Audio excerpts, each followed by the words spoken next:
नमस्कार दोस्तों, स्वागत है आपका हमारे YouTube चैनल में। आज हम बात करने वाले हैं साल 2025 की much awaited film Mirai Mirai की। एक ऐसी फिल्म जिसने अपने बजट, विजुअल्स और पौराणिक कहानी के मेल से रिलीज से पहले ही खूब चर्चा बटोरी। सवाल ये है, क्या ये उम्मीदों पर खरा उतरती है?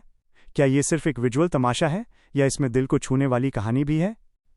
इस वीडियो में हम मिराई की कहानी, प्लॉट, अभिनय, निर्देशन और तकनीकी पहलुओं की गहराई से समीक्षा करेंगे। साथ ही इसकी खूबियों और खामियों पर चर्चा करते हुए अंत में हम आपको देंगे अपनी देखने की सलाह। तो चलिए बिना किसी देरी के शुरुआत करते हैं। मिराई एक पौराणिक फैंटेसी एक्शन एडवेंचर फिल्म है जिसका निर्देशन कार्तिक गट्टामनेनी ने किया है। मुख्य भूमिका में है युवा स्टार तेजा सज्जा और उनके सामने खलनायक के रूप में अपनी दमदार वापसी की है मंचू मनोज ने। ये फिल्म भारतीय इतिहास और माइथोलॉजी को बड़े पैमाने पर एक काल्पनिक कहानी में पिरोती है। यहाँ आप स्पॉइलर अलर्ट का एक कार्ड या ऑन स्क्रीन ग्राफिक दिखा सकते हैं। फिल्म की कहानी का आधार बहुत दिलचस्प है।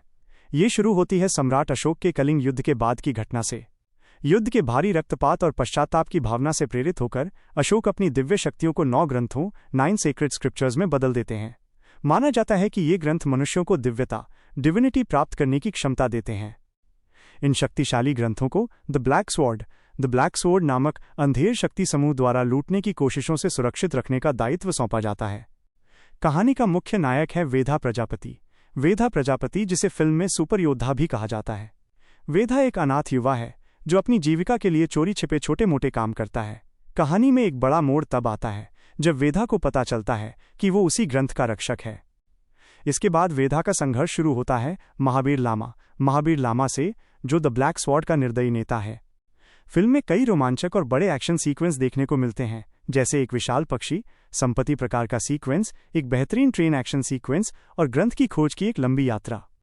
अंत क्लाइमेक्स में वेधा और महावीर के बीच एक जबरदस्त भिड़ंत होती है और यहीं पर मिराई की असली पहचान और उसका उद्देश्य खुलकर सामने आता है। हालांकि पटकथा में कुछ तार्किक कमियां और पहले हाफ में धीमी गति महसूस होती है, लेकिन इसका विजन वाकई बड़ा है। अपनी युवा ऊर्जा और दृढ़ता के साथ तेजा सज्जा ने वेधा की भूमिका में एक विश्वसनीय और ऊर्जावान किरदार निभाया है। कई समीक्षकों ने उनकी कोशिश और परफॉर्मेंस की सराहना की है। हालांकि कुछ लोगों का मानना है कि भावनात्मक दृश्यों में उन्हें थोड़ी और मजबूती दिखाने की जरूरत थी। मंचू मनोज, महावीर लामा, खलनायक। मंचू मनोज ने खलनायक की भूमिका में एक दमदार वापसी की है। उन्होंने अपने किरदार में दृढ़ता और एक खामोश खतरा दोनों का संतुलन बनाए रखा। हालांकि कुछ आलोचकों को उनका कैरेक्टराइजेशन थोड़ा सांकेतिक खलनायक की ओर झुका हुआ लगा। श्रेया सरन, रितिका नायक, जगपति बाबू, जयराम आदि ने अपनी भूमिकाओं में अपनी छाप छोड़ी है। विशेष रूप से श्रेया सरन को एक पावरफुल कैमियो रोल में काफी सराहना मिली है। निर्देशक कार्तिक गट्टामनेनी ने बेशक एक भव्य विजन लिया और उसे बड़े पैमाने पर पर्दे पर उतारने की कोशिश की। सवाल यह है कि क्या कहानी उस विजन को पूरी तरह से थाम पाती है? पटकथा स्क्रीन प्ले में कुछ जरूरत से ज्यादा तार्किक मोड़ और कमजोर जोड़ बताए गए हैं। संवादों में भी कुछ समीक्षकों को अव्यवस्था लगी। हालांकि कई रिपोर्ट्स बताती हैं कि दूसरी छमाही सेकेंड हाफ में कुछ क्लैप वर्दी दृश्य शानदार तरीके से रखे गए हैं। ये फिल्म अपनी सबसे बड़ी ताकत रखती है ग्राफिक्स, वीएफएक्स और सेट डिजाइन में। कई समीक्षाएं इसे पैसे वसूल विजुअल अनुभव कहती हैं। कुछ सीन तो इतने खूबसूरती से बनाए गए हैं कि वे बड़े बजट हॉलीवुड फिल्मों की बराबरी करते हैं, कम से कम कुछ हिस्सों में। भव्य विजुअल और वीएफएक्स तमाम समीक्षाओं में फिल्म की जान कहे गए हैं। हालांकि ये भी सच है कि हर सीक्वेंस पर वीएफएक्स का स्तर एक समान नहीं है। कुछ दृश्यों में ये थोड़े कमजोर या अव्यवस्थित भी नजर आते हैं। संगीत संयोजन और बैकग्राउंड स्कोर ने फिल्म की रफ्तार को बनाए रखने और भावनाओं को बढ़ाने में महत्वपूर्ण भूमिका निभाई है। लेकिन कुछ समीक्षाएं बताती हैं कि कभी कभी हास्य संवादों की आवाज मिश्रण, साउंड मिक्सिंग थोड़ा अटपटा लगता है। मजबूत पहलू, स्ट्रेंथ्स, भव्य विजुअल और वीएफएक्स ये फिल्म की सबसे बड़ी यूएसपी है। आंखों को भाने वाली सेटिंग्स और डिजाइन, चाहे वो कॉन्सेप्ट हो या आर्किटेक्चर, सेटिंग्स शानदार हैं। रोमांच और बड़े एक्शन सीक्वेंस, ट्रेन एक्शन और पक्षी सीक्वेंस खास तौर पर रोमांचक हैं। मिथकी और पौराणिक तत्वों का मिश्रण, भारतीय संस्कृति और ऐतिहासिक पृष्ठभूमि को जोड़ने का प्रयास सराहनीय है। तेजा सज्जा और मंचू मनोज की ऊर्जा और स्क्रीन प्रेजेंस।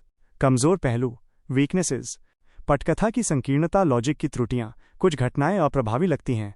भावनात्मक जुड़ाव की कमी, संवाद और भावनात्मक दृश्यों में गहरा असर नहीं होता। हास्य संवाद वर्गीकरण की अनावश्यकता, कभी कभी ये फिल्म के गंभीर टोन से बाहर लगते हैं। कुछ वीएफएक्स सीक्वेंस में असंगति, समय अवधि, रन टाइम की थकान।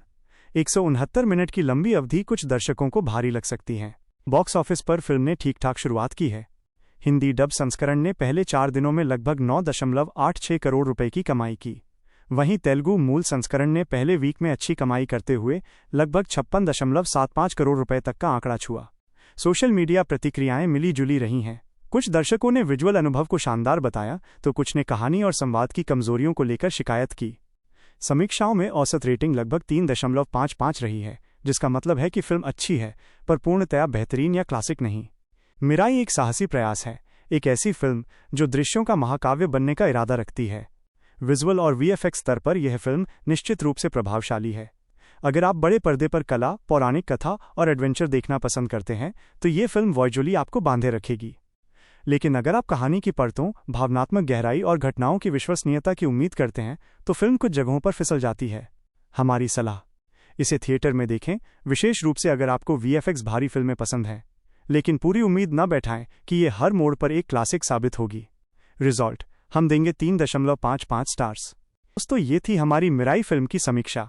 आप फिल्म देखकर आए हैं तो हमें कमेंट्स में ज़रूर बताइए कि आपको ये कैसी लगी। क्या आप हमारी रेटिंग से सहमत हैं? अगर आपको ये वीडियो पसंद आया हो तो इसे लाइक करें, अपने दोस्तों के साथ शेयर करें और ऐसी ही और समीक्षाओं के लिए हमारे चैनल को सब्सक्राइब करना न भूलें। हम जल्द ही मिलेंगे अगले वीडियो में। तब तक के लिए देखते रहिए और जुड़े रहिए। धन्यवाद।